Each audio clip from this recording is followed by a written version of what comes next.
नमस्कार, माझे नाव शिवसुरज सोपानफळके. मी इयत्ता 6वी शिकतो. माझ्या शाळेचे नाव जिल्हा परिषद प्राथमिक शाळा आहे.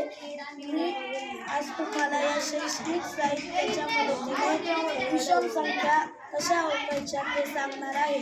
जसं की 1, 3, 5, 7, 9, 11, 13, 15, 17, 19, 21, 23, 25, 27, 29, 31, 33, 35, 37, 39, 41, 43, 44, 47, 49, 51, 53, 55, 57, 59, 61, 63, 65, 67, 69, 71, 73, 75, 77, 79, 81, 83, 85, 87, 89, 91, 93, 95, 97, 99.